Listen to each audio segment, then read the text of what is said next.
So ngayon mga kababayan, ito nga yung ating pag-uusapan ay patungkol dito, no?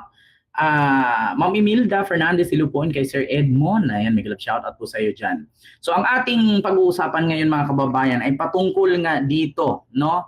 Mga kababayan kay Trillanes, no? Si Trillanes po mga kababayan ay kinasuhan po, no? Itong si Cayetano at itong si Marcoleta. Nako, Diyos mio Marimar, mga kababayan, mukhang pakiramdam ko dito, mauubos yata lahat ng senador. Puta. Alam nyo, first time in the Philippine history po ito, no? Politics history, na ang mga senador sa Pilipinas ay hindi, parang wala ka ng wala ka ng galang sa kanila, parang hindi mo na sila igalang Kasi bakit? Imbes na ang kasuhan nila ay yung mga masasamang loob, yung mga kriminal, mukhang ang mga senador na yata yung naubos sa kasuhan. At take note mga kababayan, no, alam niyo sa totoo lang, malas po talaga yung mga politikong dumidikit kay Sara. Ito sa totoo lang, may balat ba si Sara sa puwet? Pastor Jeffrey, may glove shoutout po. No? May balat po kaya si Sara Duterte sa puwet kasi halos lahat ng politikong dumidikit sa kanya ay Ma'am Imelda Fernandez, silo po dyan. Visit sa US. Naku, ma'am, Diyos ko, mahal man pamasahe diya, ma'am. Oo, lahat ng dumikit kay Sara ay lahat nakakasuhan. Ginoo ko, tabang, ano lang, man na. Murag kuan man, murag isumpa man siguro na sila sa tadhana. Kasi biruin nyo halos lahat ng kadikit ni Sarang senador. Natatawa ako mag-isip. Si Bong Revilla, si Jinggoy Estrada, nakasuhan. Si Marcoleta, si Robin, si Bato, si Bongo, si Cayetano, si Joel, si Chis. Butang inang naubos sa kay lahat dyan. Magtira naman. Magtira naman kayo. Biruin niya, 8. 8 ay 10 na nga lang sila ngayon. Mukhang ang natitira ata si Lori na lang at si Pia. Tragis na yan. Si Lorin, si Pia, at saka si Aimee. Sa 10 natira si Lorin, si Pia, si Aimee. Shh, oy. Ginungo ko, tabang naunsong na sila. So eto mga kababayan, ako galit na galit itong si Antonio Trillanes. Mga kababayan, basahin ko muna bago ko i-play ang naturang video. Ito po yung picture na kung saan suot po ni Senator Antonio Trillanes, no, or ex-Senator Trillanes, ang pagsampa niya ng kaso, no, kay Marcoleta, kay Cayetano at sa 18 Marines, no, sinasabing 18 Marines. So basahin ko po dito. Sabi dito, cyber libel complaint versus Senator EPC at Cockroach. Hindi, EPS kasi nakalagay Alan Peter Cayetano. Akala ko EPS.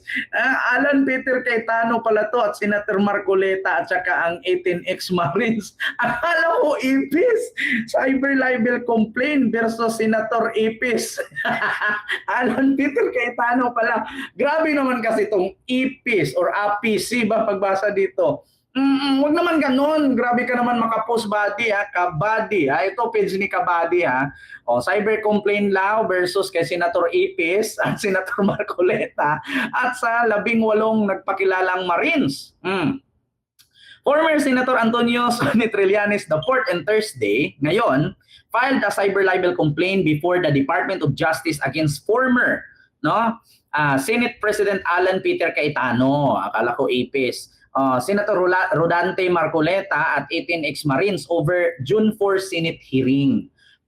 So ito po mga kababayan yung naturang picture ni Trillanes. No? So ngayon, bukod dyan, pinakita ko lang sa inyo mga kababayan, kaya hindi po ito fake news. Mahirap kasi mga kababayan na mag-share tayo dito ng balita, no, at reaksyon na natin, tas fake news, wala tayong sources. So ayan po, patunay picture, nag-file si Trillanes. So dito naman, i-view natin video na kung saan si Trillanes mismo nagsalita. Eto, pakita natin mga kababayan. Ito, lakasan natin para marinig. Mga DDS pa naman, bungol. Motorcycle riding full. Gloves V1. Ito. So ako po ay nag-file ng cyber libel case. Again, doon sa 18 bodyguards. Pero this time, sinama ko sila Cayetano at Marcoleta. Ito ay ukol doon sa kanilang rogue jury on committee hearing. Oh, so narinig niyo ha? Nag-file si Senator Antonio Trillanes ngayong kaninang umaga, gabi na ngayon eh.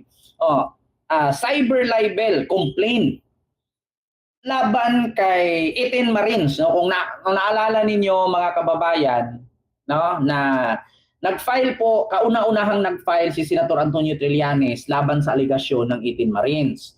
So patungkol doon sa nahatiran siya ng maleta sa kanyang bahay sa Antipolo daw. Ewan ko kung totoo ba. Kasi unang statement, sinabi lang ni Mark Tiksay. Pangalawang statement, hinatiran. O, kasi ito, naguguluhan ako mga kababayan dito sa 18 Marines. Hindi ko maintindihan kung ano ba talagang totoo. Ang sabi niya sa una nilang press conference, no, hinatiran nila si Trillanes ng maleta.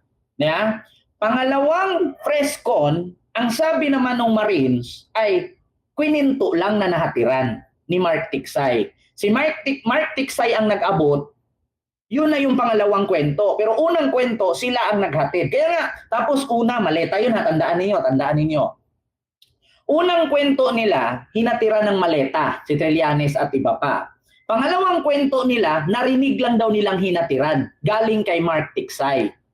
Pangatlong kwento nila, ang maleta naging envelope na. Envelope na yun o sobre. Hindi ko maintindihan kung ano yung totoo. Unang kwento, naghatid sila ng maleta. Pangalawang kwento, narinig lang nilang hinatiran. Pangatlong kwento, envelope o sobre na. Hindi na maleta. Hindi ko maintindihan kung ano yung totoo. Kaya kinasuhan sila ni Trillanes noon. Sa bahay daw ni Trillanes sa Antipolo. So ngayon mga kababayan, meron na naman silang inilabas na panibago na nagpapalit daw ng 65 million, no, 2 beses ang mga Marines at pinalit daw ito into dollar, no? Mula peso ginawang dollar. So equivalent of $2 million para ibigay daw sa taga-ICC na nag-imbestiga sa Pilipinas. So ngayon, mga kababayan, alam naman po natin yung rules ng bangko na kapag ka nagpapalit ka ng pera into dollars, lahat ng serial number ng dollar isulat yan. So papayag ba ang bangko na maglista ng serial number? Ilang libo yun? Ilang libong tag $100 sa $2 million? Tandaan ninyo kung tag $100, equivalent to $2 million, napakadaming serial number nun. Mukhang mapudpud yata yung daliri ng tagasulat. At saka mga kababayan, kapag tayo po'y magpapalit ng dolyar dito sa Pilipinas, maliban sa black market, Pero kung sa bangko ka magpapalit, may limitasyon po yan. Hanggang 10,000, another day 10,000 or another week $10,000 yan. Hindi po yan basta-bastang ganun kadami, mga kababayan. 10,000 yan ha. Mahirap po ang 2 million. Pangalawa, mga kababayan, ang sagot ni Trillanes, kung nagpapalit sila ng dollar, ibinigay nila sa akin at iabot ko sa ICC. So bakit dollar kung sa Pilipinas naman ang ICC mag-imbestiga? Ito napaka-simple na arithmetic. Nagpapalit ng dollar halagang 2 million from peso to dollar. Mahihirapan ang bangko niyan. Walang bangkong tatanggap ng ganyan kalaki. At bawat serial number niyan ay nakalista. So mapapagod. Ilang libong $100 po sa 2 million. Napakadami po nun. Ang sakit sa daliri nun. Sino mga nagtrabaho sa bangko dyan? Mga accountant. Pakisabi kung papayag ba kayo sa 2 million na tag $100 ililista mo, putang ina. Ang sakit sa kamay nun. Siguro wala nang tulog. Pangalawa, kung nagpapalit ng dollar para ibigay sa mga taga-ICC na mag-imbestiga sa Pilipinas, so bakit dollar ang iabot? Bakit hindi na lang yung piso? Bakit? Kasi kung dollar ang iabot mo doon, Ano yun? Pag nabili sila ng pagkain sa Jollibee, dollar ibayad mo. Baka ibato sa'yo ng cashier yung, "Sir, we don't have money. You need to change your money there at the money changer." Diba? Yan ang laging sasabihin. "Change your money at the money changer and you come back here and buy so many food." Yan, yan ang sabi ng Jollibee. O ako nga dati, may kano, pumunta sa akin kasi nagbantay din po ako ng Jollibee. Lahat ng trabaho sa fast food, napasukan ko na. Sabi ko, siyempre lahat ng mga katrantaduhan ng Pinoy, lalo paggabi na, pagod ng trabaho, may dalawang kano, bumili. "We need to order like this, like this." Ang sagot ko, "How many are you, sir?" "How many are you, sir?" Hindi tawa ng tawa yung mga kasamaan ko, di ba? Tapos iabot dollar, syempre hindi mo tatanggapin yun. You need to go to money changer, sir, and you come back here, you buy whatever you want to buy. Whatever you want to eat.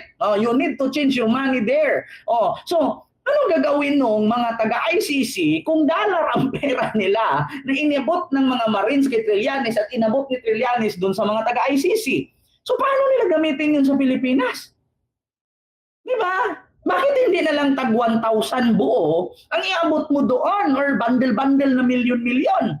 Bakit abutan mo ng dollar? Hindi naman tayo Amerika. At saka pangalawa, kung ibigay man nila kay Trillanes ang $2 million at ibigay ni Trillanes doon sa taga-ICC, paano yun mapalitan ng mga taga-ICC dito sa bangko? Questionin po sila. Ito, halimbawa ha, kaya mabigat talaga ang kaso nila, sa totoo lang mga kababayan. Mabigat ang kaso nila. Bakit? Ganito yan. Kung ako taga-ICC, bibigyan ako ni Trillanes ng $2 million. Ngayon, paano ko bitbitin yun sa Netherlands? Sige, unang question, magkano ang pera na ilipad ng bawat lumilipad sa airport? Magkano ang pwedeng tinatanggap na pera? $10,000 lang.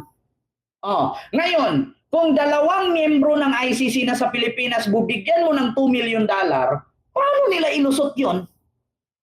Sige nga, maliban na lang kung may private plane sila. Kahit nga sa private plane ka, dadaan ka pa rin na scanner immigration eh. Na, paano ilusot ng taga-ICC yun, dalhin sa Netherlands, dollar, ang pera sa Netherlands, euro. Di ba? At saka kung ipapalit man yun ng mga taga-ICC sa bangko, questionin din sila ng bangko, how comes na you have this big amount of money na wala ka naman business dito sa Pilipinas? So, questionin sila doon. Questionin sila, mga kababayan. Paano sila nagkaroon ng ganyan kalaking pera at paano nila yun papalitan sa bangko into dollar? Kung wala naman silang mga businesses dito sa Pilipinas, mahuhuli po sila, mga kababayan. Kaya malaking kasinungalingan. Kaya ngayon, nag-file ulit si Trillanes ng kasong cyber libel dito sa mga Marines at sinali na si Marcoleta at si Cayetano. Patay ka din ha. Ako si Marcoleta, parang umurong yata bayag, ayaw na magpa-aresto. Tapos nga kasi nananakot pa yung mga supporter. Pag inaresto nyo si Marcoleta, susugod ang INC. Kung ako po yung INC, ba't ko sasamahan yan? Mabato pa ako dyan, matamaan pa ako ng water cannon, mabugbog pa ako ng batuta, mahagisan pa ako ng tear gas, tapos ipagtanggol ko lang si Marcoleta. Anong kwenta niyan? Hindi naman yan pastor. Ginawa nila at because of that, wala silang Ma'am immunity. So yun, muli, inulit nila yung mga kasinungalingan na sinabi nila na nagbigay sila ng mali-maliatang pera sa akin para doon sa ICC. Hindi po totoo yun, kaya bawat salita, bawat okasyon na sasabihin nila yung kasinungalingan na yun, magpa-file po ako ng kaso sa kanila. Kasama na po Dahil nung ginawa nila yung road committee hearing na yon, wala silang parliamentary immunity, wala silang authority to do that. Ano yung mga sinabi nila? Di sa Marcoleta? Sila yung nag-facilitate nun, yung nag-extract ng mga kasinungalingan na sinabi ng mga 18 bodyguards. Kaya, yun. Okay, sir. Bakit po hindi pati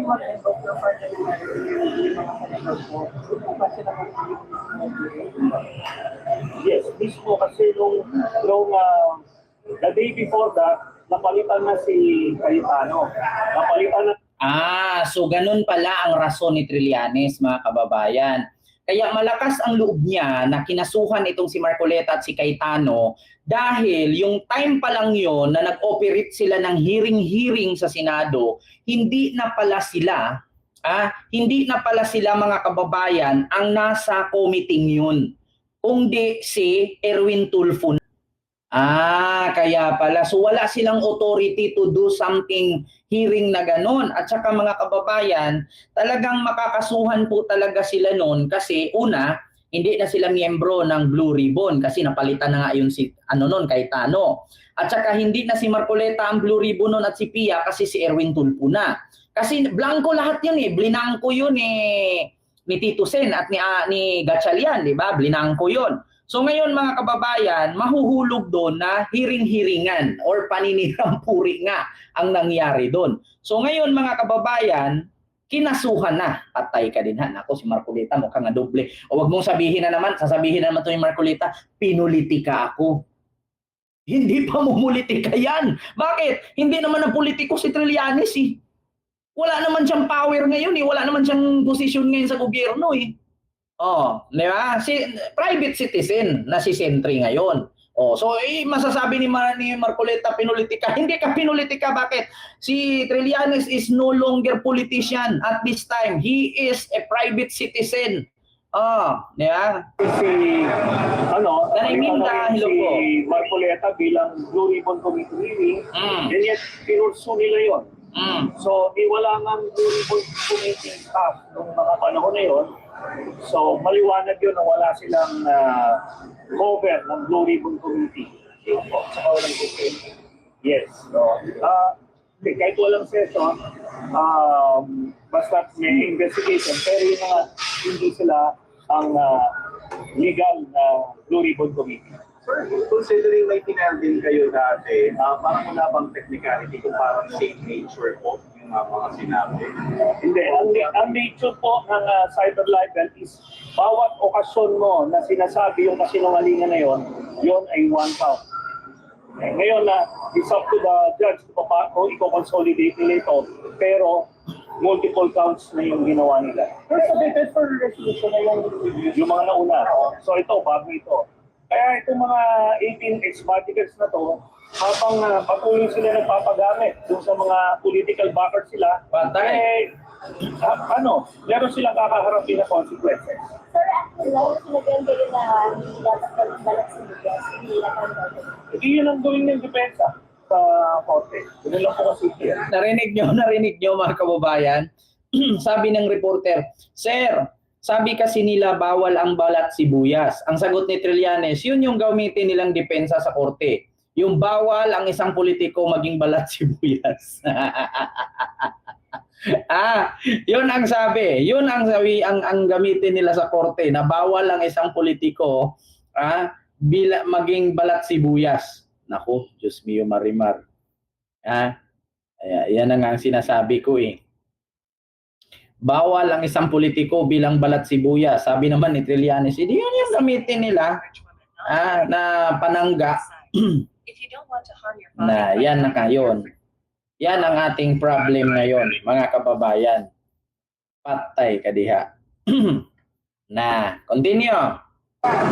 Sir, just want to get a reaction kasi yung kampo po nila Atty. Baligo, ang hinihiling nila sa DOJ na mag-inhibit for this particular complaint na yung una niyo pong pinay, which is yung libel and cyber libel. Kasi ginagamit doon po ng Office of the Ombudsman yung ilang affidavit para mag-build up dun sa ilang iniimbestigahan kaugnay ng flood control project. Yun ang depensa nila sa korte. Those are two independent actions. Ito, ang hirap papalusot na sila. Yun ang tuloy nila. Tingnan natin kung pakinggan sila ng West. Yun po yun. Patay. Panood nyo mga kababayan. Tignan daw kung papakinggan sila ng huwes. Yun daw ang gamitin na counter ni Marcoleta at ni Cayetano. Naku, patay ka diha mga kababayan. Reklamong cyber libel kay Cayetano at Marcoleta, patay ka diha. Na maulagi na undangin na lagi na ninyo gikapoy na biya kog explain ulit-ulit. Undangin na ninyo kay mahurot man jud mo. Tigil nyo na yan. Mauubos kayo. Maniwala kayo sa akin. Kasi the more na marami kayong idadaldal dyan, the more kayo makakasuhan. Eh kung ano-ano kasing lumabas sa bunganga ng gawa-gawang witness, sinasakyan. Eh, akala mo ligtas ka na, hindi pa pala. Di ba? Esther Hidani, may love shoutout po sa iyo dyan. Na mauna karon mga kababayan, na good luck. Isa lang masasabi ko, good luck. O ito, sunod, mga kababayan, ako po, patay ka din na. O, speaking